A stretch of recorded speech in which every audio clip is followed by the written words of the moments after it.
personnes. 5 personnes. Jette-toi dans les bras de 5 personnes et fais monter pour le Saint-Esprit. Fais monter pour le Saint-Esprit.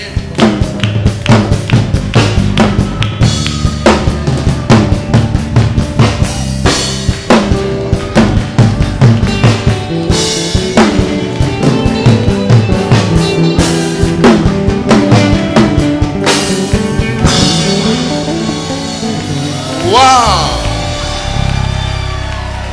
Dis avec moi, waouh! Est-ce que nous pouvons nous rasseoir dans la présence de Dieu? Oh, I love it. Hallelujah. I love it and I like it. This is wonderful. Wow. Ah, j'aime cette église. Qui aime cette église?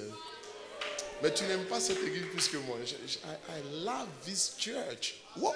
Dis avec moi, what a church. Hallelujah. What a church. J'aime le Dieu aussi de cette église. My goodness. Hallelujah. Alors, nous sommes en train de parler du minimum au maximum. C'est un thème qui va nous conduire, je ne sais jusqu'à où, tout le long de cette année. Mais c'est vraiment le thème central dans cette année d'élargissement. Alléluia. Nous avons pris le soin d'expliquer en long et en large le dimanche dernier c'est quoi l'élargissement et la nécessité de présenter au Seigneur des vases en cette année d'élargissement. Nous l'avons expliqué en ce qui concerne l'organisation, l'Église, en quoi est-ce que cette assemblée devait présenter ou comment elle pouvait présenter des vases au Seigneur, n'est-ce pas? Nous avons précisé qu'il y avait la nécessité d'avoir un local beaucoup plus grand, n'est-ce pas? Parce que c'est le contenant qui détermine le contenu avec Dieu. Dites-moi Amen. Avec Dieu, c'est le contenant qui détermine le contenu. Quelqu'un me dit Amen. Et la deuxième chose, c'est pourquoi lorsque vous faites une... Ne pensez pas même à la... c'est vrai, il y a la multiplication des cultes, mais considérez, agrandissez toujours, donnez toujours plus d'espace au Saint-Esprit. Lui, son rôle, c'est de remplir. Toi, ton rôle, c'est d'envoyer les vases. Quelqu'un dit Amen. Et nous avons expliqué qu'à un niveau personnel, apporter des vases au Seigneur, c'était de comprendre l'enseignement que nous avons du moins donné il y a de cela plusieurs années sur cultivateur ou chasseur. Il faut reprendre l'enseignement et puis aussi les 4 sources à partir desquelles Dieu nous bénit. La nécessité donc de diversifier ces entreprises. Et nous avons dit prophétiquement, n'est-ce pas? Voilà. Et qui croit à l'onction prophétique qui travaille dans cette église? Non. Je repose la question. Qui croit en l'onction prophétique qui travaille dans cette maison? Non, tu n'as pas dit bien Amen. Alors, donc, lié à cela, nous avons dit que cette année, Dieu voulait nous faire passer de salariés à entrepreneurs. Et d'entrepreneurs à promoteurs du royaume. Alléluia. Voici le schéma que Dieu dresse devant nous. Et cette année, nous allons beaucoup prophétiser de la part du Seigneur pour dire à chacun dans quel domaine il doit partir. Tu vas voir que ça tombe juste. Somebody shout out here. Alors, nous sommes en train de voir nous avons parlé justement par rapport à cette année d'élargissement, la nécessité d'opérer sous un ciel ouvert si nous voulons véritablement pouvoir vivre l'élargissement. Et qui parlait d'élargissement parlait de l'abondance.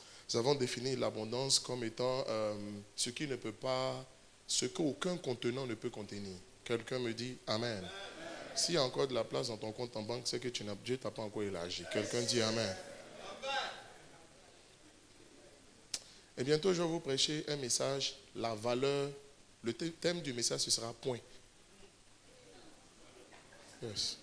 Est-ce que vous savez que si j'écris 1 avec 6 zéros, selon l'endroit où je mets le point, ce n'est plus la même somme? Bon, d'accord. Dites-moi Amen. Amen. Alors, ça fait bizarre, le thème du message, point. Alléluia. Alléluia. Alors, nous sommes en train d'expliquer des raisons. C'est un enseignement pas systématique, mais un enseignement, je veux dire prophétique. C'est absolument différent. Donc, nous sommes en train d'expliquer des raisons qui peuvent soit ouvrir, soit fermer le ciel sur la vie d'une personne. Le sous-thème que nous abordons naturellement, c'est comment opérer sous un ciel ouvert. Avant, tu peux me mettre mon visuel là, n'est-ce pas? J'aime bien mon visuel, il faut, si c'est possible, de le positionner, positionne-le moi. Merci. Comment opérer sous un ciel ouvert? Peut-être que de plus en plus cette année, je suis en train de réfléchir. Peut-être que j'indiquerai chaque fois les sous-thèmes qu'on traitera sur les affiches avant de venir. Je ne sais pas, n'est-ce pas? Voilà, mais bon, on verra. Comment opérer sous un ciel ouvert dans le thème central du minimum au maximum? Nous avons dit la première chose en expliquant les trois raisons pour lesquelles, les trois motivations ou raisons pour lesquelles on peut aspirer à l'abondance. Nous avons parlé, nous les avons explicitées: amasser, profiter, semer. Et je vous ai dit que si vous voulez que Dieu vous multiplie, si vous voulez que Dieu vous élargisse, soyez des semeurs. Il faut semer. Il faut semer. Dis à ton voisin, sème. Et nous avons lu un passage d'Ecclésiaste, je crois au 2e ou 3e culte dimanche dernier, où on dit: dès le matin, ne retiens pas ta semence. Dès le matin, et même le soir, continue. Mais ce soir, je vais vous expliquer, il y a une chose qui peut bloquer la foi. Mais j'arrive. Comment le ciel? Soyez des semeurs. Soyez des semeurs. Ne retiens pas ta semence si tu veux évoluer sous un ciel ouvert. Et nous avons parlé de la dîme individuelle, mais la dîme collective en tant qu'église. Souvent, je vous prenais l'exemple d'un pays où je suis parti. Ah, j'aime ce pays. Alléluia. C'est là-bas que j'ai écrit. J'aime ce pays. Le pays est pauvre. Le pays est pauvre, mais les individus sont fort riches. Mais il y a des endroits aussi où le pays est riche, mais les individus sont fort pauvres. Quelqu'un me dit Amen. Ce sont des choix, ce sont des orientations, mais ça vient forcément de quelque part. Et j'ai compris, selon Dieu, qu'il y a une chose, la Bible le dit très clairement: si tu apportes ta dîme, Dieu ouvre pour toi les écluses des cieux. Dieu ouvre pour toi les écluses. Ça veut dire que retenir ta dîme ferme les écluses des cieux. Je veux rappeler encore, retenir ta dîme ferme les écluses des cieux. Et là, let me tell you something. Lorsque tu refuses de donner, sous prétexte que tu veux pouvoir prendre ce que tu aurais dû donner, comme dîme ou comme offrande, pour régler des problèmes, sois sûr que tu ne règles jamais ces problèmes-là, mais en réalité, tu aggraves ta situation. Et je vais vous dire quelque chose. Celui qui a de la sagesse, et je sais que vous avez tous de la sagesse, qui le note quelque part. Dans le royaume, Dieu ajoute par la soustraction. Dieu ajoute par la soustraction. C'est quoi cette soustraction? Le fait de donner. Parce que quand tu donnes, tu diminues tes avoirs. Mais il dit que tu reçois au centuple. Ça veut dire quoi? Je l'ai expérimenté. Je n'ai pas envie de... Quelqu'un est venu me voir hier pour me dire: la personne a une bonne situation, mais elle a tellement le fardeau des autres qu'elle est en train de monter une entreprise. C'est pour les autres, ce n'est pas pour elle. Quelqu'un qui a 5 millions de salaire, tu restes tranquillement dans ton coin et puis Jésus est Seigneur. Tes enfants rient bien, leurs dents sont au complet. Quand vous voulez voyager, vous voyagez. Quelqu'un qui a 5 millions dans son compte, il voyage quand il veut. Ceux qui prient trop pour visas, they don't have money enough. Let me tell you. And they don't have a clear situation. Quelqu'un me dit Amen. Ça, vous voyez, ce n'est pas compliqué. On ne jeûne pas, on ne prie pas. Je disais à la personne, tu sais, quand j'ai pris mes affaires, j'avais combien d'affaires même? Pour quitter... Honora, tu étais là, non? Voilà, Honora était là. Je crois que ce jour-là, Honora m'avait accompagné. Honora avait sa voiture. Donc il est venu. Toutes mes affaires sont rentrées dans sa voiture, plus un taxi. 2004, 12 ans plus tard. Quelqu'un me dit Amen.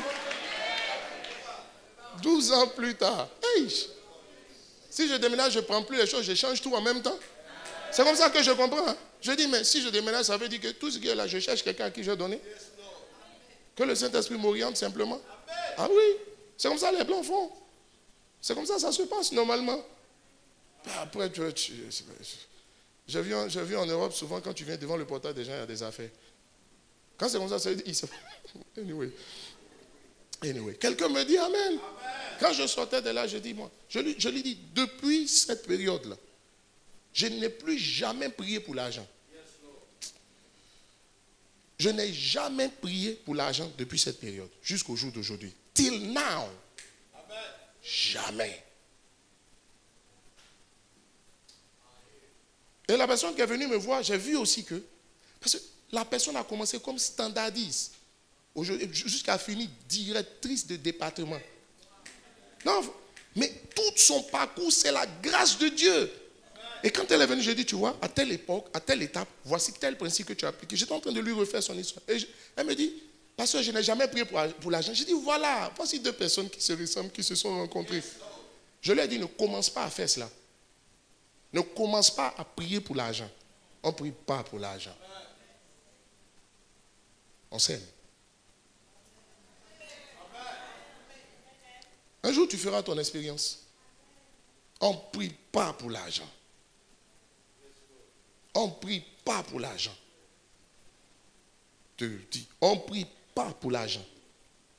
On rappelle à Dieu ses promesses associées à l'argent. Et il y a 3 quarts des versets de la Bible qui parlent d'argent. Je vais vous donner toute cette liste cette année.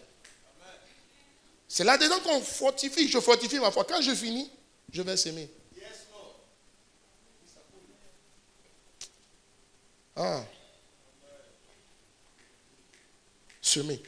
Ne pas retenir sa semence. Et je vous ai cité 5 endroits. Ou bien 5 types de semences qu'il ne faut jamais retenir. La semence dans le royaume. À ne pas confondre. Bon, ok. La semence dans le royaume. Mais laissez-moi vous dire, je veux répéter, il y a une dimension collective. Une église qui veut être prospère, il y a 2 choses qu'elle fait. Elle paye sa dîme de l'église d'où elle est tirée. C'est-à-dire, quand tu regardes, on n'a pas fini de régler nos problèmes. C'est-à-dire, dès l'instant où quelqu'un commence à... J'ai dit, Dieu ajoute dans le royaume par la soustraction. Qui t'a dit que Dieu ajoute par l'addition? Qui t'a dit que c'est la soustraction qui... L'opération correspondante à la multiplication dans le royaume, ce n'est pas l'addition, c'est la soustraction. Ma prière, je ne terminerai pas cette année sans que tu n'aies la foi de ce que je suis en train de dire.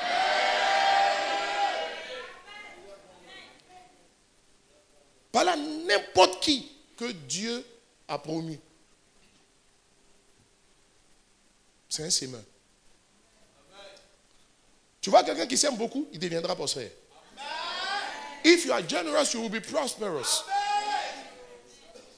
Je vous assure. On va payer notre dîme. Mais la deuxième chose, tout le monde doit payer sa dîme. Voici 2 choses qu'une église fait. Voici 2 choses qu'une église fait pour vivre Actes des apôtres. Où on dit qu'il n'y avait aucun pauvre au milieu d'eux. Si vous pensez qu'on va venir se partager, nos biens, nous tous sommes habités dans la même maison, ce n'est pas la pensée de Dieu. C'est pour ça aussi ceux qui sont encore dans l'organisation de l'église, diacres, tout ça, ils n'ont pas compris quelque chose. C'était une organisation pour le moment. Regardez, c'est une vision qui détermine une organisation et non une organisation qui détermine une vision. Donc ça veut dire que tu ne peux pas prendre la même organisation pour toutes les visions. Ce n'est pas possible. Ce n'est pas possible. C'est une grosse erreur que les gens commettent. Ils s'en rendront compte plus tard. Sème. Sème. Sème dans le royaume. Quand il y a un besoin dans l'église, quand il y a quelque chose, il ne faut pas attendre qu'il y ait un besoin qu'on t'exprime. Lève tes yeux, puis regarde. Qu'est-ce que tu peux faire? Il dit, levez les yeux, regardez. Lève les yeux, regarde. Il dit, la moisson est déjà prête. Lève les yeux. Deuxièmement, sème pour ta famille. Regarde, Dieu m'a mieux expliqué. Quand il dit, l'autel de Dieu est recouvert des larmes de la femme. Quand il dit femme là, il ne parle pas du sexe féminin. Il parle de l'église. Or, l'église, il y a des hommes et puis il y a des femmes. Quand une femme blesse son mari, elle n'a pas l'attitude qu'il faut, elle ferme le ciel sur sa vie. Quand un homme néglige de s'occuper comme il se doit de sa famille, il ferme le ciel sur sa vie. Il y a des femmes qui maltraitent des hommes. Bon, les hommes qui maltraitent des femmes, on sait. Mais ce n'est pas dans cette église. Maintenant, si c'est ça dans cette église, je veux te dire quelque chose. Il faut s'aimer dans ta femme si tu veux que Dieu... Fais l'expérience. Sème dans ta femme. Et puis quand ta femme est là, ça dit qu'elle parle de toi. Ce n'est pas de manière syndicale qu'elle parle bien de toi. Mais ça vient de son cœur. Quand il dit mon mari. Mon mari. Toi, on te demande, tu dis non, il n'y a pas l'argent. Tu te demandes, il n'y a pas l'argent. Quelqu'un dit amen. Moi, j'ai lu aussi dans la Bible, en 1 Pierre chapitre 3, que pour ne pas faire obstacle à ta prière, il faut traiter ta femme avec délicatesse. Ils ont écrit, non? 1 Pierre chapitre 3, va lire. On dit comme le sexe fait, pour ne pas faire obstacle à tes prières. Hein? Donc quand ta femme est triste, tu n'auras pas, tu fonctionnes en mode Khrouchtchev. Elle n'a qu'à aller enlever l'argent chez qui? Elle n'a qu'à aller penser chez qui? Pourquoi tu es comme ça? C'est pourquoi on dit quand tu maries une femme, il faut qu'elle sache combien tu gagnes. Les femmes en Christ, elles sont en esprit. Les soeurs que vous voyez sont en esprit. Mais une femme, il faut être clair avec une femme. Je suis un homme, mais je dis la vérité. Elles sont en esprit. Une femme que tu as mariée veut ton bien. Mais il faut être clair. Souvent tu fais dans le monde, tu te joues les dangereux, tu fais...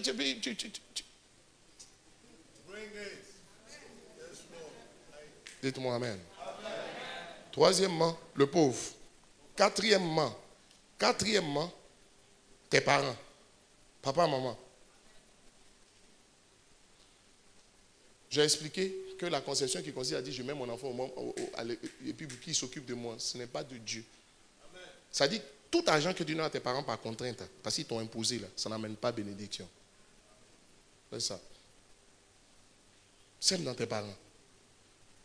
Et enfin, ton homme de Dieu. Your man of God. Ton homme de Dieu. Dans cette série, je vais vous expliquer que Dieu n'est jamais descendu du ciel pour régler un problème. La femme sunamite, Élisée. La veuve de Sarepta, Élie. Pierre qui avait crédit, Jésus. Parce qu'il avait crédit d'impôt. Quand vous lisez, vous ne comprenez pas. Pierre n'était pas en règle en ce qui concerne ses impôts. Et puis maintenant, il voulait mettre ça en esprit. Pour dire, d'ailleurs, même est-ce qu'on paye l'impôt? Il attendait que Jésus dise, non, on ne paye pas ici. Et puis il dit, ah.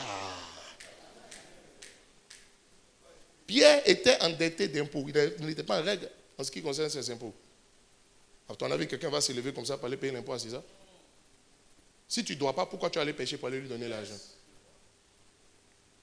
Jésus, et sache que la Bible dit, Dieu pourvoira à tous nos besoins. Mon Dieu pourvoira à tous nos besoins selon sa richesse avec gloire en Christ Jésus. Le mot en Jésus-Christ. Christ, remarquez qu'en Jésus et Christ, ils ont mis le trait d'union.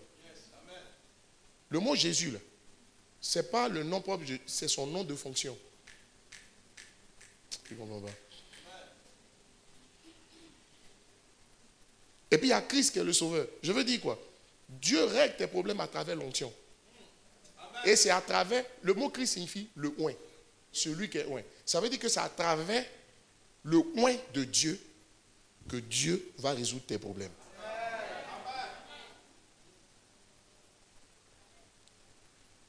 Quelqu'un me dit amen. L'église, tout ça ce sont des rappels, mais c'est important. L'église n'a pas la mentalité de se lever pour dire je vais bénir l'homme de Dieu. Parce que, je vous dis, comment je vais te dire ça? La première délivrance qu'un homme doit avoir, c'est la délivrance par rapport à ses finances. Si vous voulez savoir si quelqu'un est vraiment converti, regardez son attitude vis-à-vis des finances. J'ai vraiment observé. Si vous voulez savoir si quelqu'un est vraiment converti, regardez son attitude vis-à-vis des finances. Ça vous donnera un aperçu, une idée assez claire de son niveau de conversion. La Bible dit, ça dit, il dit là où est ton trésor, là aussi te trouve ton cœur. Le cœur est l'élément central de la vie d'une personne. Dieu a tant aimé le monde qu'il a donné son Fils unique. Donner l'expression de l'amour qu'on a pour le Seigneur. Et lorsque l'amour est clair, on donne. Dites-moi amen. Dans le nom de Jésus, sois délivré par rapport à tes finances. Quelqu'un dit, je ne suis pas possédé, mais tu ne payes pas ta dîme. Amen. Amen. On est rentré dans la saison où il faut, quand tu marches chez les gens, il faut leur demander, mais est-ce que tu payes ta dîme? Tu vois? Tu es bien habillé, mais tu ne payes pas ta dîme. Tu as acheté un nouveau vêtement, tu as fait une nouvelle coiffure, mais tu ne payes pas ta dîme. Tu as un nouveau costume, mais tu ne payes pas ta dîme. D'où le secours va te venir. D'où la grâce va te venir. La Bible parle de deux choses. La pluie du ciel et la rosée du ciel. La pluie, c'est la bénédiction. Mais je vous ai dit que la bénédiction n'est pas matérielle. It's an empowerment, une accréditation. Lisez mon livre, si j'explique tout ça. Deuxièmement, je vous dis aussi qu'il parle de la rosée du ciel. Ça s'appelle l'approbation. La Bible dit que celui que Dieu recommande, c'est lui qui a approuvé. Ça veut dire que vous avez l'approbation. L'approbation est une recommandation de Dieu sur la vie d'une personne. Et le dimanche dernier, au premier culte, peut-être pas aux deux autres, au premier culte, j'expliquais, je donnais un peu, j'ai fait une description d'une vie qui opère sous un ciel fermé. Regardez, dans la vie, quand vous n'arrivez pas à réaliser vos rêves, donner la dîme ne vous donne pas que de l'argent. Ça règle tous vos problèmes. Semer ne règle pas que vos problèmes financiers, mais ça règle tous les autres problèmes. Je reviendrai là-dessus en long et en large dimanche prochain, sur les caractéristiques encore du ciel ouvert. Et je parlerai, parce que le ciel, la sécheresse est le contraire du ciel ouvert. La sécheresse est le contraire de l'abondance. Je vous lirai des versets où Dieu décrit des terrains asséchés. Sinon frappés de sécheresse. C'est-à-dire, le ciel est fermé. Si le ciel est fermé, il ne pleut pas. Et s'il ne pleut pas, la terre est sèche. La terre ne produit pas. Quand ce que vous faites ne produit pas, mais posez-vous la question, est-ce que vous êtes fidèle dans la dîme? Est-ce que vous êtes un semeur? Quand vous n'arrivez pas à atteindre vos rêves, posez-vous la question. Il dit, vous attendez beaucoup, vous avez eu peu. Tu n'arrives pas à réaliser tes rêves. Mais c'est parce que, pose-toi la question, est-ce que tu es fidèle dans la dîme et tes offrandes? Est-ce que tu retiens ta sémence par rapport à ces 5 points que j'ai cités? J'ai cité 5 domaines. Somebody shout here. Retenez bien ce que je vous dis. Dieu n'attend pas les promesses cette année. Ce que tu as prévu de faire si Dieu te bénit, il faut lui montrer dès cette année que tu peux commencer à le faire. Ce sera la preuve pour lui. Dieu a besoin de preuves. Tu demandes au Seigneur des preuves, mais lui il te demande cette année des preuves. Passe à l'action. Passe à l'action. Pose des actes.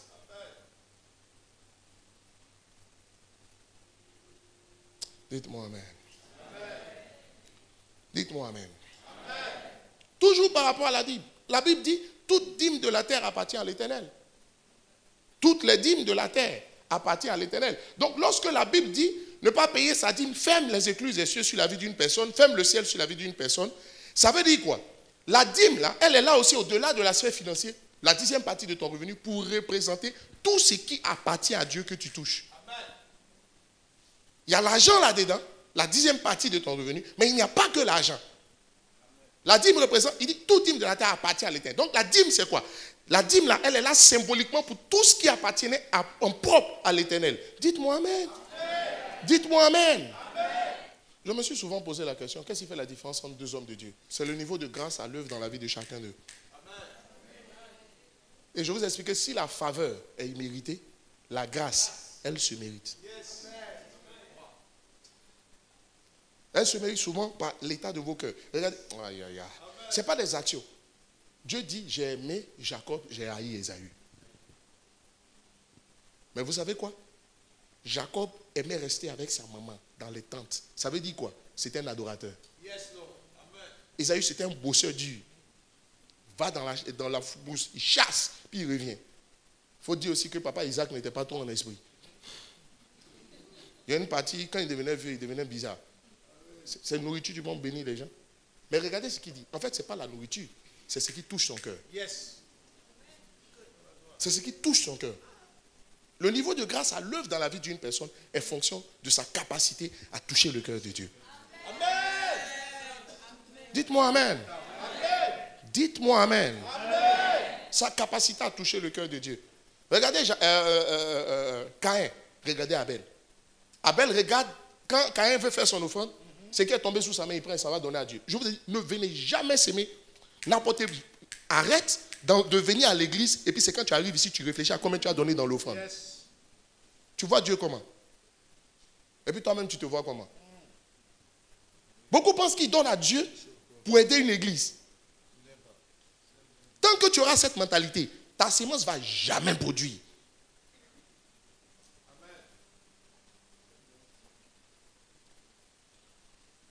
Mais on sème dans une vision. Tu sais quoi? On sème dans une vision. Amen. Si on voit que la vision est claire, ils vont venir s'aimer. Comme ça, ça y est. Tous les pasteurs, il n'y a pas 1000 secrets. Hein? Voici ça.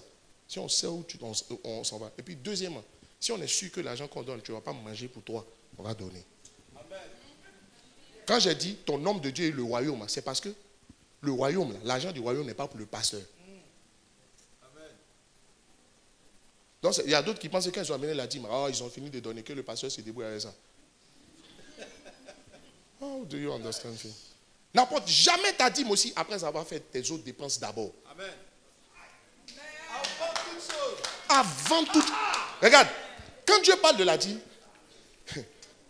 la Bible nous dit que tout ce qui est en premier appartient à Dieu. Yes. Amen. Donc quand tu touches à quelque chose qui est en premier, tu t'es mis en palabre avec le Seigneur. Il dit, j'ai payé ma dîme. Dieu ne considère pas ça, il est fâché. C'est comme tes parents, tu te lèves, tu prends une somme d'argent, tu dis, maman, tiens. Tu as besoin d'argent, non, tiens.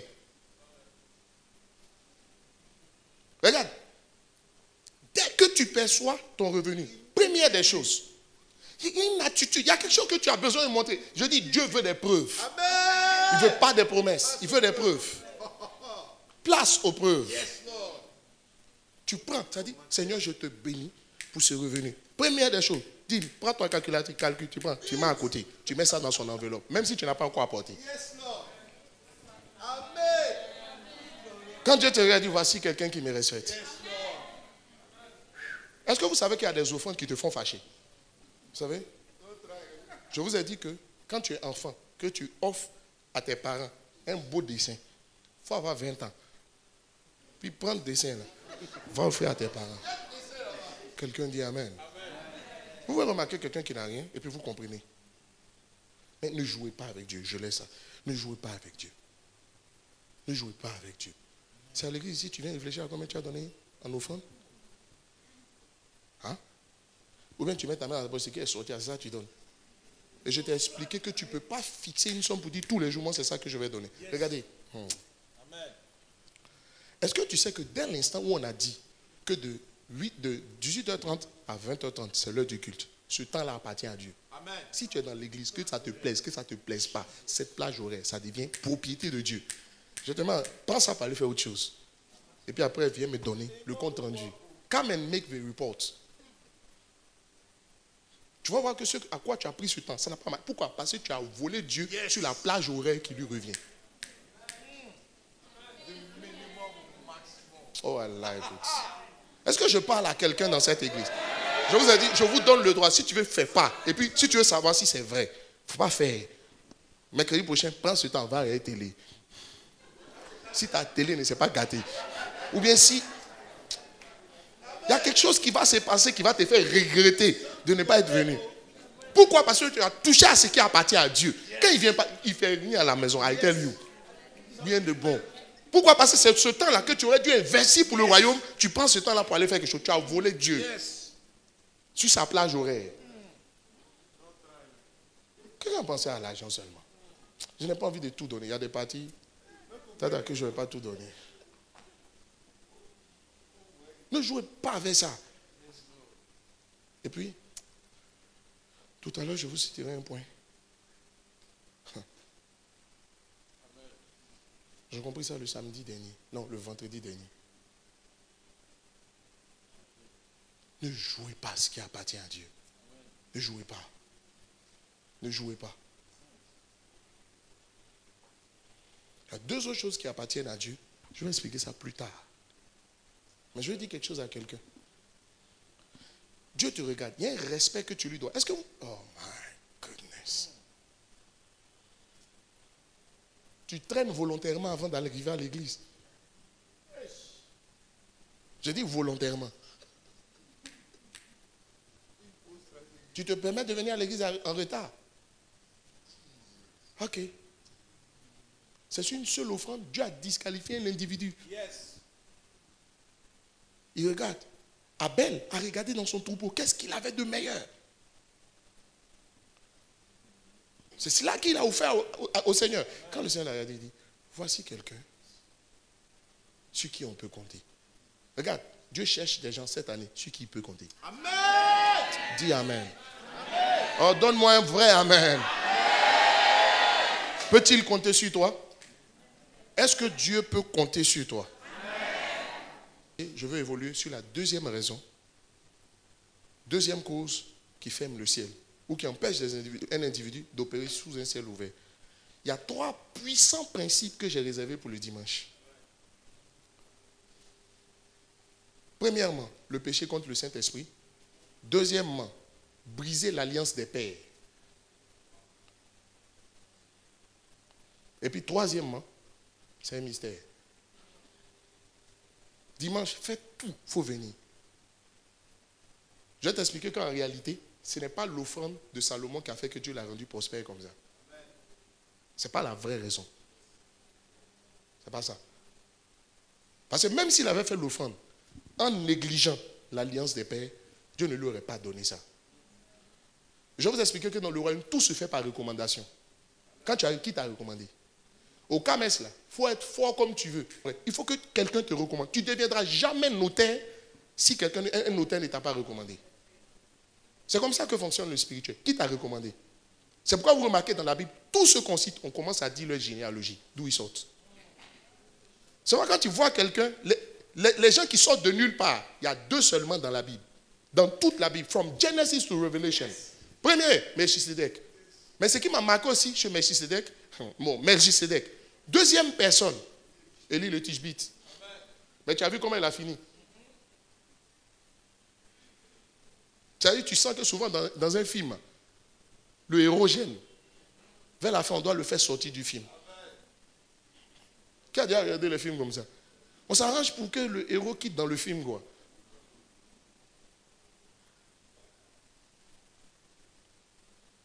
Dites-moi Amen. Un puissant homme de Dieu comme ça, tu fuis devant une petite femme? Toi, tu sais faire descendre le feu du ciel, mais tu ne sais pas faire descendre le feu pour consumer Jézabel. Tu fuis. Son temps n'était pas arrivé. Mais il a dit au Seigneur, prends mon Dieu, dit d'accord. Si c'est pour venir fuir devant Jézabel, tu as trop banalisé mon onction. Il faut partir. De toute façon, tu ne vas pas en enfer. Tu vas partir auprès de moi. On va sortir un autre petit. Lui, son temps va venir. Et je bénis Dieu. Élisée n'a pas pris. Oh, Amen. Amen. Dites-moi Amen. Amen. Dites-moi encore Amen. Amen. Qui est béni dans cette église? Ne profane jamais. Je vais parler de la profanation de l'alliance des pères. Je vais te parler du péché contre le Saint-Esprit. Laisse-moi te dire le deuxième point qui ferme le ciel. L'état de ton cœur. L'état de ton cœur. Ça a été mon premier message cette année. Mon premier message. Je parlais de l'importance de la grâce et de la nécessité de ne pas se priver de la grâce. Et que le facteur qui nous emmenait à nous priver de la grâce, c'était l'état de notre cœur. Je vais relire encore certains passages qui vont nous éclairer. La Bible dit en Proverbe chapitre 4, verset 23, « Garde ton cœur plus que toute autre chose, car c'est de lui que viennent les sources de la vie. » Qu'est-ce que ça veut dire? Ça veut simplement dire que l'état de ton cœur est la cause de tout ce que tu peux vivre dans ta vie. Donc si le ciel est ouvert sur ta vie, ça dépend de l'état de ton cœur. Si le ciel est fermé aussi, ça dépend de l'état de ton cœur. La Bible va dire en Matthieu chapitre 5, verset 8, dans les béatitudes, les belles attitudes. Heureux ceux qui ont le cœur pur. Ça, c'est une belle attitude qu'un chrétien doit avoir. Béatitude, belle attitude. Heureux ceux qui ont le cœur pur, car ils verront Dieu. Ça dit, ils verront Dieu. Quand on dit ils verront Dieu, Dieu va agir dans leur vie. Ça veut dire que celui qui a un problème avec l'état de son cœur, Dieu n'agira pas dans sa vie. Et si Dieu n'agit pas, tu opères sur un ciel fermé. Donc là encore, je veux faire ressortir l'importance de l'état de notre cœur. Pourquoi? La Bible va dire en Hébreux chapitre 12, au verset 15, Hébreux chapitre 12, verset 15, mais il est important de lire le verset 14, je me suis rendu compte. Mais permettez que je lise d'abord le verset 15. Allons-y vite. Veillez à ce que nul ne se prive de la grâce de Dieu. Et comment on se prive de la grâce de Dieu? L'état de nos cœurs à travers l'amertume, la frustration. L'amertume, la frustration et tous les sentiments de ce genre. Je vais en citer d'autres tout à l'heure. Amertume, frustration. On dit ça vous prive de la grâce de Dieu. Ça voudrait dire quoi? La Bible va partir aussi un peu plus loin, a dit en Éphésiens chapitre 2, verset 8, c'est par la grâce que vous êtes sauvés par le moyen de la foi. Et cela ne vient pas de vous, c'est un don de Dieu. Donc, c'est par grâce qu'on est sauvé. Ce n'est pas par la foi qu'on est sauvé. C'est par la grâce qu'on est sauvé. C'est au nom de cette grâce qui est le résultat de l'amour de Dieu que Dieu a emmené son fils Jésus venir mourir. S'il n'y avait pas eu moins résurrection de Jésus, la foi n'aurait rien produit. Ça veut dire quoi? La grâce, la foi, on dit c'est la grâce qui sauve, mais par le moyen de la foi. Ça veut dire que la foi devient inactive dès l'instant où la grâce n'est plus à l'œuvre.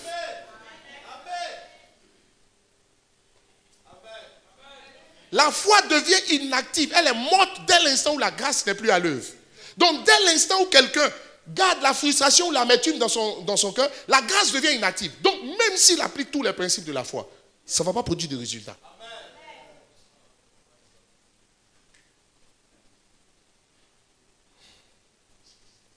Sans la foi, nul ne peut être agréable à Dieu. Tous ceux qui s'approchent du Seigneur, verset qui suit, doivent reconnaître qu'il existe et qu'il est le rémunérateur de ceux qui le cherchent. Ça veut dire quoi? Il n'y a pas de rémunération. Voici la grande découverte que le Seigneur m'a amené à faire. Il dit, tu sais quoi? Le problème de la simple frustration qui est dans ton cœur, ça te prive de la grâce. Or, la foi agit quand la grâce est à l'œuvre. Quand la grâce n'est pas à l'œuvre, la foi ne produit pas de résultat.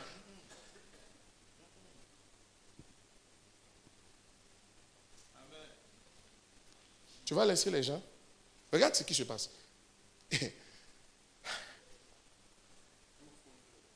Hébreux chapitre 12, verset 15. Hébreux chapitre 12, verset 15. Merci. Il dit, veillez à ce que nul ne se prive de la grâce, à ce qu'aucune racine d'ambition poussant des recherches ne produise du tout, et que plusieurs en soient effectifs. Ça veut dire quoi? La plupart du temps, si quelqu'un est amer, quelle est la réaction que les gens ont? Il ne veut pas parler. Yes. Tu ne seras jamais délivré de ton amertume tant que tu ne parles pas à celui qui t'a rendu amer ou à celui qui t'a frustré. Il n'y a aucune prière d'un bishop qui peut enlever l'amertume dans ton cœur. Il n'y a aucune retraite spirituelle. Mais le problème de plusieurs, ils sont tellement blessés qu'ils disent, je ne veux pas en parler. Mais tu sais quoi? Tu finis toujours par en parler à quelqu'un. Yes, amen. Et quand quelqu'un apprend ce qu'on t'a fait, sans le vouloir, soit la personne prend position, soit la personne te calme. Mais la plupart du temps, la personne prend position. Donc non seulement tu pêches, mais tu amènes une autre personne à pécher. Mais le péché de la personne, Dieu comptabilise ça comme ton péché. Yes. D'où péché. C'est ce que ce verset-là veut dire. Parce que forcément, la plupart du temps, tu ne parles pas à la personne, mais tu vas aller dire à quelqu'un. Yes, amen. Même si tu ne parles pas, un jour, tu vas dire à quelqu'un. One day. Dites-moi amen. Amen. Et la Bible va dire, c'est là que tu comprends maintenant tout le sens du verset 14. J'ai toujours lu le verset 15 sans faire attention au verset 14. Il dit, recherchez la paix avec tous et la sanctification. Ça veut dire que dès l'instant où quelqu'un a dans son cœur, il a un problème de sanctification. Dieu ne le considère plus comme marchant dans la sanctification.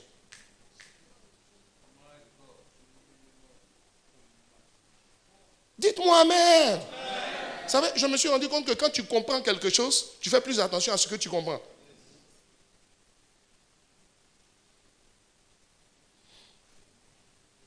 Mais pourquoi ici ce verset? Maintenant, il donne la solution. Il dit recherchez la paix avec tous. La personne t'a blessé, mais il faut que tu recherches la paix avec elle. Amen. Elle t'a frustré, mais il faut que tu recherches la paix avec elle. Donc si tu dois rechercher la paix avec elle, c'est la seule façon d'être délivré de ton amertume pour ne pas rendre ta foi inactive. La foi inactive dès l'instant où la grâce n'est plus à l'œuvre. Et je vais vous lire un verset de Proverbe que j'ai découvert ce soir. Enfin, je découvert, sur lequel le Saint-Esprit a emmené mon esprit lorsque j'étais en train de venir. Alléluia. C'est un proverbe que j'aime bien. Donnez-moi l'autre. Voilà, merci. Proverbe chapitre 13, verset 18. La pauvreté et la honte sont le partage de celui qui rejette la correction. On est en train de te dire depuis là, vide ton cœur. On attend de te dire depuis, va parler à la personne. Tu dis, moi, je ne vais pas. Et moi, je ne parle pas. Tu es désobéissant. J'ai dit, tu es désobéissant. Dieu dit, tu es désobéissant. On dit, tu sais quoi? Ça va te conduire à la pauvreté. Puis la honte va tomber sur toi. On dit, la honte et la pauvreté sont... Ça dit, dès l'instant où tu ne savais pas, tu sais quoi? Souvent, il faut prier le Seigneur pour que je ne vienne pas parler de ton problème. Dès l'instant où on prêche ça, là, la Bible dit, si celui qui sait faire le bien ne le fait pas, il a péché devant Dieu. Voilà. Avant, tu pourrais dire, tu ne savais pas, mais j'ai dit. Donc, quand on sort les régies du ciel, on dit, ah, il a entendu. Elle a entendu. Dis-moi amen. Dites-moi encore bien amen. Maintenant, on dit, mais celui qui a égal à la réprimande est honoré. Tu veux finir l'année honorée? Tu veux que ta situation change? Tu n'as pas le choix. Écoute, tu ne peux pas dire et tu ne pourras pas dire que le Saint-Esprit ne t'a pas parlé de ça. Troisième principe. Troisième élément qui ferme le ciel sur la vie d'une personne. Bon, toujours par rapport à l'état de notre cœur, avant que je n'avance. Je vais vous dire, il y a des jaloux, des envieux, et puis des gens qui ne peuvent pas se réjouir du succès des autres. Tu ne réussiras jamais. Et il y a des gens qui ne peuvent jamais reconnaître le mérite des autres. Tu sais ton problème? C'est parce que tu ne peux pas supporter qu'on apprécie quelqu'un. C'est pour ça que tu ne reconnais pas les mérites. Donc quand tu vas dénier à la personne ses mérites, elle redevient ordinaire. Pour que toi, qui t'a dit que pour que toi tu sois valorisé, il faut que les autres soient minimisés? En fait, tu ne te rends pas compte, mais c'est un complexe, c'est dangereux, tu n'es pas bien.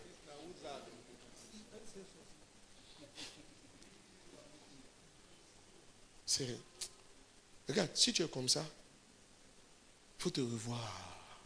Il faut te revoir. Il faut te revoir. Vous savez quoi, le problème avec Dieu? Le cœur, là, c'est le Saint-Esprit. Enfin, le cœur, c'est l'esprit. Le cœur de l'homme, je vous ai expliqué ce que c'est l'esprit. Or, Dieu compose avec l'homme, les rapports de Dieu avec l'homme, ce sont des rapports, c'est une relation d'esprit à esprit. Quand le Saint-Esprit veut te parler, ce n'est pas à ta chair il parle, c'est à ton esprit. Or, quand tu as toutes ces choses-là, tu coupes la communication. C'est comme quelqu'un qui a un portable, mais qui est dans une zone sans réseau. Tu n'as pas de réseau. Non réseau. Ça dit, oh my goodness. Troisième clé. Enfin, troisième clé qui vous permet d'opérer sur un ciel ouvert. Ne touchez pas à mes oins. Ne touchez pas. C'est un nom. Ne touchez pas à mes oins. Ne touchez pas. Ne touchez pas. C'est l'impératif, c'est un ordre. Il dit ne touchez pas. Ne touchez pas à mes oins. Le mot oin ici, c'est Amashia. Quand on dit Jésus, on dit Yeshua. Yeshua, c'est Jésus. Amashia, ça veut dire Jésus-Christ. Si tu ne sais pas. Oh, le mot Christ, ça veut dire celui qui est oin, le oin. Donc, c'est pour ça qu'on dit Yeshua Amashia. Le mot oin, dans l'hébreu, c'est Amashia. Mais vous savez ce que le mot oin veut dire? Amashia signifie. Ça signifie deux choses. Celui sur qui est l'onction et celui qui porte l'onction. Ça veut dire quoi? On dit l'homme de Dieu, c'est lui qui est le oint. Il y a deux choses qui doivent être respectées et honorées. L'homme et l'onction qui transporte. Souvent, tu peux honorer l'onction, mais tu déshonores l'homme. Dès l'instant où on parle de Amashia, fais attention. Quand il dit ne touchez pas à mes oins, le mot oin ici c'est Amashia. Ça veut dire et l'homme et son onction. Ce n'est jamais l'homme sans son onction. Pourtant, Dieu sait que l'homme a ses défauts. Dieu dit soyez prospère, vous dites vous voulez être. Et puis quand on dit prospère, attention, il ne s'agit pas d'argent. Pourquoi tu ne comprends pas? Premièrement, ça veut dire tout va bien. Tout va toujours bien. Quand les choses vont mal pour les autres, ça va bien pour toi. C'est ça qu'on dit, il est prospère. Deuxièmement, le mot prospère signifie avoir la sécurité, l'appui et le soutien du Seigneur tout le long de ton chemin. Dans tout ce que tu fais, tu as l'appui, le soutien, et j'ai dit quoi? L'aide ou le secours de Dieu dans tout ce que tu fais. Troisièmement, le mot prospérité veut dire béni de tous côtés. C'est ça on dit que tu es prospère. Et la Bible dit, va dire au juste. Ésaïe chapitre 3, verset 10. Va dire au juste qu'il prospérera. Qui est le juste? Celui qui est obéissant. Il marche par la foi, mais il est obéissant. Le justifié est obéissant. Celui qui a cru en Jésus et qui marche dans l'obéissance. Ne touche pas. Ne touche pas à son onction. Ne touche pas à l'homme qui porte l'onction. Il y a deux choses auxquelles tu ne dois pas toucher. Toucher, ça veut dire s'attaquer à.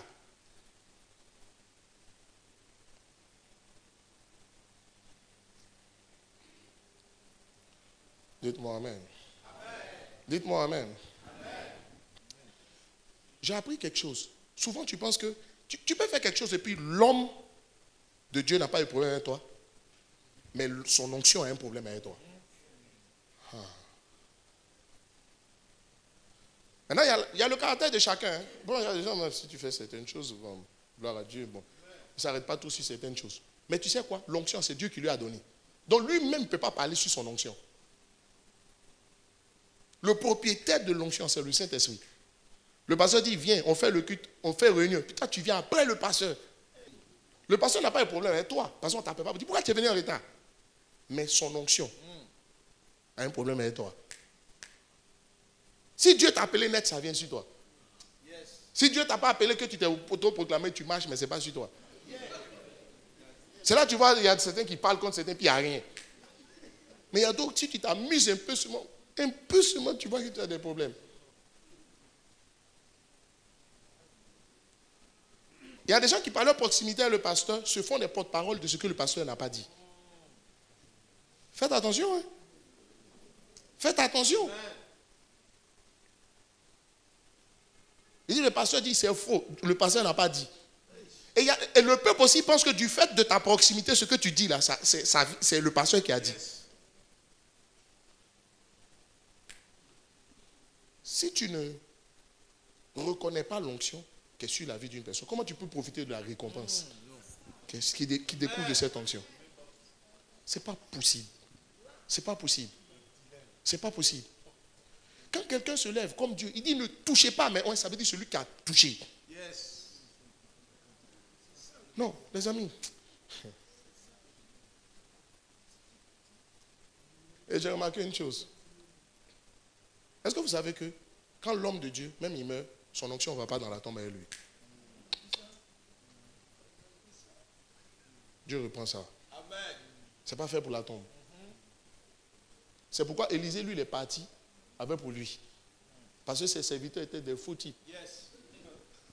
Maintenant, comme ça ne va pas plus les partir ça, le corps qu'on a jeté, lui, il a pris ça. Parce que ça, ce n'est pas fait pour la tombe. Tu sais quoi? Ça veut dire quoi? Que je sache ce que tu dis, ou bien que je sache pas. Si je sais, tu as affaire à l'homme. Là, c'est l'homme maintenant qui a son caractère, va régler. L'apôtre Paul, quand tu le vois, c'était un gars aussi, souvent quand tu dis, tu étais un peu bizarre aussi. Hein. Direct. Tu sentais qu'il devait être un peu belliqueux. Dès que tu as mis, tu parles, il donne pour toi. Mes amis, n'oubliez pas que Dieu, même avec le caractère de l'homme, Dieu travaille avec ça.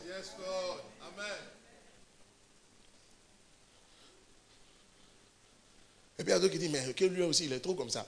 Tu penses que Dieu ne sait pas qu'on a notre caractère? Tu penses que Dieu ne sait pas que tu es comme Dieu? Même si tu dois améliorer. Il y a certains qui pensent que c'est quand tu as fini d'améliorer, c'est là maintenant Dieu sera avec toi. Vous savez, je me suis rendu compte en tant que pasteur qu'il y a beaucoup qui se frustrent gratuitement contre le pasteur. Souvent, mais il ne sait pas. Ce que tu penses là, ce n'est même pas ça. Puis tu ne sais même pas. Ça dit, quand tu vas chez quelqu'un, bon, lui-même, il ne sait même pas, il n'a pas de problème. C'est toi qui as des problèmes, tu as plein de problèmes. La pauvreté et la honte sont le partage de ceux qui rejettent la correction. Oui, bien, ça veut dire que quand tu demandes pardon, là, il y a deux pardons. Il y a pardon à l'homme, et puis il y a pardon au Saint-Esprit. Il faut aller de même pardon à son onction. Amen. Amen. Les amis, est-ce qu'en tant qu'église, on peut se regarder droit dans les yeux, et puis on est là, on est cool, ça va, Dieu est béni. Vous savez, il y a une nouvelle grâce qui va tomber. La plupart du temps, dans les églises, l'atmosphère est l'autre. Vous savez pourquoi? Parce que les gens se soupçonnent. On vient, on va dire, on va prier pour briser l'atmosphère. Arrêtez-moi ces sujets. Qui t'a dit que c'est prière qui casse ça? Ils n'ont qu'à demander pardon l'un et l'autre. Donc, allez se parler, c'est tout. Mais depuis, on brise, ça ne finit pas. Pourquoi on va continuer? Les uns vont continuer à en vouloir aux autres. Et puis tout ça. Ça va finir quel jour? Ça doit finir. Amen. Maintenant, quel jour? J'ai dit c'est maintenant. Amen. Laissez, libérons l'atmosphère de cette église. Il y a une nouvelle onction qui doit descendre. Regarde, le Saint-Esprit me dit de te dire, libérez-moi. Libérons l'esprit dans l'église. Mais comment l'esprit se déplace, se déploie, merci, se déploie comme il quand les cœurs sont disposés. Quand on dit les cœurs sont disposés, c'est les cœurs qui sont purs, les cœurs qui sont là dans l'attente. Ce n'est pas seulement dans l'attente, des cœurs purs. Ah. Tous les jours on dit on prophétise ici, ça ne te touche pas. Hein? Moi en tout cas, j'ai envie de réussir. Donc ce qui peut m'empêcher, je vais régler ça. C'est comme ça que je vois la vie. Et toi? Regarde le visage de ton voisin. Regarde le visage de ton voisin. Si c'est une soeur que tu vises, il faut la regarder, à les yeux de Dieu. Ce n'est pas interdit de la viser. Ce n'est pas interdit de la viser. Parce que si tu ne la vises pas, comment tu vas la marier?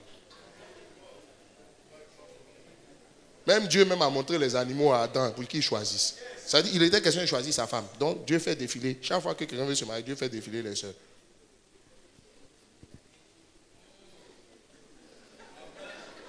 Si tu n'as pas vu, comment tu peux aimer ce que tu n'as pas vu?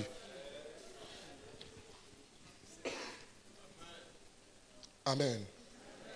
Je veux vous dire encore une autre chose. Arrêtez de voir les autres comme mauvais puis vous bien. Ce n'est pas utile. Regarde, faisons un exercice. Que chacun demande à Dieu comment il te voit. Voilà. Demande à Dieu, Seigneur, vraiment, comment toi tu me vois. Voilà. Il y a une dualité dans tout ce que Dieu fait. Chaque chose que Dieu fait, donnez-moi une pièce. Donnez-moi une pièce. Toutes mes pièces, je donne à ma fille, elle n'a qu'à garder. Je suis en train de lui enseigner à faire de l'épargne avec les pièces. Donc j'ai rarement des pièces. Le seul endroit où j'ai des pièces, c'est dans ma voiture, c'est pour donner aux gens. 100 francs, 200 au parking. Tu vois cette pièce? Il y a pile et puis il y a face. C'est comme ça Dieu est. Quand vous voyez ici le jugement de Dieu, sachez que juste de l'autre côté, il y a la miséricorde de Dieu. Entre les deux, il y a juste une limite. Quand vous voyez les principes de Dieu ici, sachez que juste, il y a sa grâce. Donc ça veut dire, autant tu peux appliquer les principes jusqu'à avant que Dieu te bénisse. À un moment donné, il peut dire, bon, d'ailleurs même, je tourne la face. Et puis là, on s'en fout de toutes tes règles. Mais tu as une mentalité légaliste qui... Do you know God?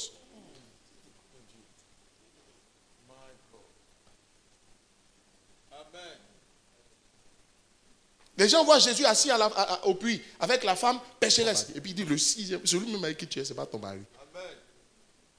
Quand les disciples ont vu Jésus en train de parler, ils disent, mais quoi? Parce que quand ton nom est gâté, tout le monde sait. Ils se sont dit, mais attends, qu'est-ce que Jésus fait la gâtée là? Qu'est-ce qu'il fait la gâtée là? Puis, regardez, la gâtée a gagné un village. Quand elle a rencontré l'amour de Jésus, oh my goodness, laissons Dieu exercer son jugement ou bien sa miséricorde. Ce qu'on a à faire, on le fait. Si on doit mettre quelqu'un sous discipline, on le met sous discipline. Mais même dans la discipline, on le met dans l'amour. C'est pas pour tuer quelqu'un. Je vais m'arrêter là.